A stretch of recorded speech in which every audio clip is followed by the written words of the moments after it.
You're listening to Housecast, the official Lowerhouse Cricket Club podcast. Shout out to our sponsors Spoonful of Sweets, Virtual Food Service, Milltown Pies and Rexel. Up the house. We're not going to be full on ball like on Natter. Good afternoon everybody and welcome to Lowerhouse Cricket Club.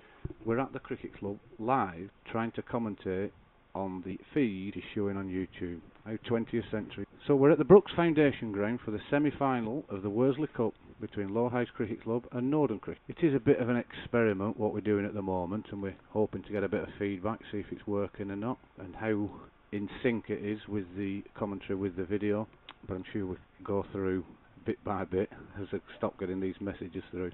It's an exclusive production, is this, from the Housecast team, and I'd like to welcome a member of that team. He doesn't often come on the podcast, but he does on regular occasions help out with occasions like this. So welcome Matt. Matt Hope, how are you doing? Yeah, very good, Jez, thank you. Yourself? Yeah, all fine, thanks, all fine. Let's just hope we do get some cricket in today. I mean, we can go into the forecast and the pitch conditions in a minute, but thanks for joining us, Matt. No problem, no problem. What's your thoughts about this game? How's this going to go? I just hope it doesn't get spoilt by the weather. They've obviously, which we'll talk about in a moment, they've tossed up, so they are looking at starting on, maybe not on time, but looking at starting fairly soon. And just hope it's a good game and hope we get enough cricket in to get it completed today, really. Yeah, I agree. So what we'll do, Matt, we'll just for the 10 minutes leading up to the start of the game, we'll just quickly run through what will be happening today. Semi-final of the Worsley Cup and the final. The league rules state that Duckworth Lewis will not be used. So the way it will work is the game will commence here, obviously, 1 PM. It's looking like it's going to be clear till then. Do you think, Matt? I think it's raining as we speak, to be fair. Yeah, it is just started to rain now. Yeah, the covers are on. Oh, cracky. Yeah, but no, it's just like it started to rain.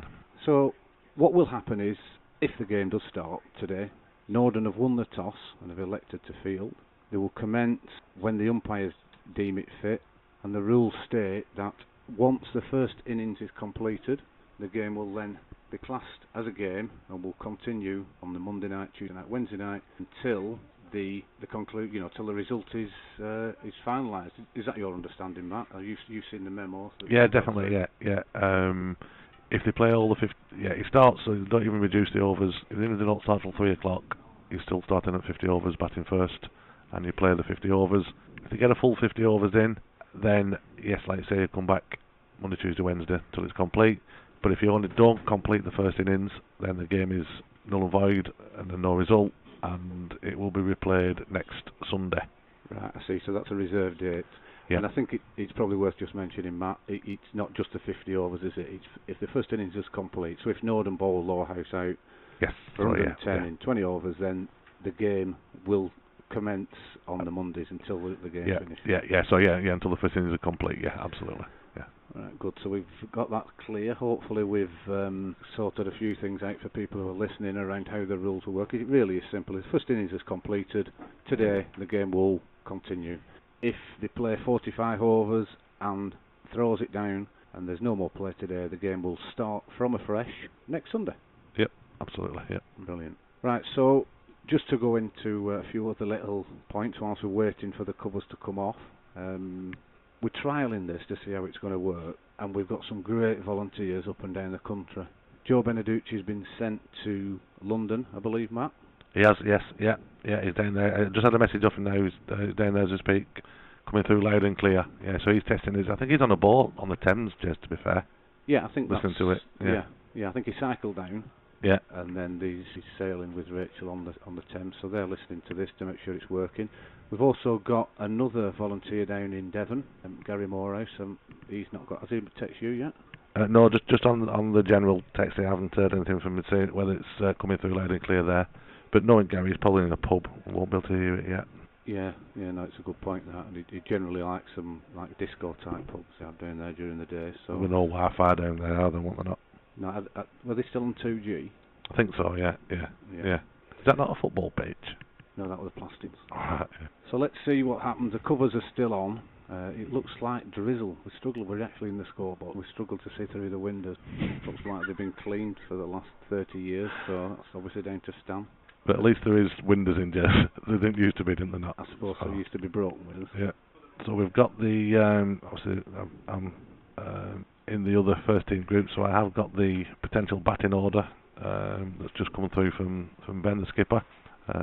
So we'll talk through that shortly, but at the moment, like I say, I think the rain is coming down a little bit heavier. The skies have got a little bit greyer, and it doesn't look great at the moment. You're right, yeah, you can see it's coming on. We're not going to stop on here waffling, obviously. No. Unless we get Gav to come on. But he just said he won't come in scorebox, it's too warm. You said, what would they say? It's unbearable in here. I'd lose half a stone if I stayed in here all day. To which a young girl who's scoring for Norden said, "It looks like you could stay in here for 3 days then." But he didn't like that, so he just walked off and went then. So he's sulking probably. I think he stormed off. He did, yeah. And he banged his head on way down out to scorebox. So just for completeness, we'll come off air in the next 2 or 3 minutes and keep giving random updates as to the state of the game, how it's going to progress, or in fact, if it is called off, we will come back on. We will get updates on Twitter and Facebook, so keep looking on there. As part of the commentary team that's set up, I'd really like to thank Stuart Weird, and he's the one that's got all this up and running, all the equipment that he uses. So thanks very much to Stuart. And when a game does commence, we will be utilising play cricket, so we know who's bowling, who's batting, because our lamps aren't as good as they used to be. And we've got a remote analyst in Adam Hope who will come back with stats, etc., as and when. And we've got a great scorer who seems to know what she's doing from Norden. We've got Olivia here who's showing Stuart how to work play cricket.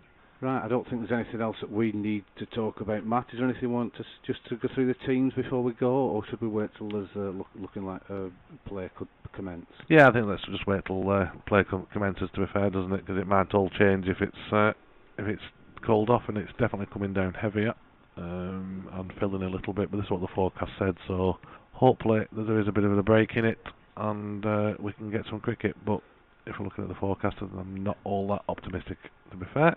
Yeah, no, it seems that way. It's heavy drizzle at the moment. So with that, we'll leave you, and we will look to come back on and give an update at 1:30. Thanks, everyone. Cheers.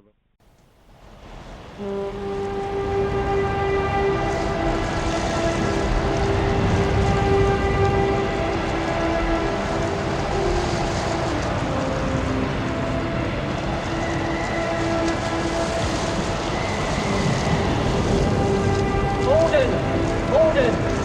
Send more house to save the house!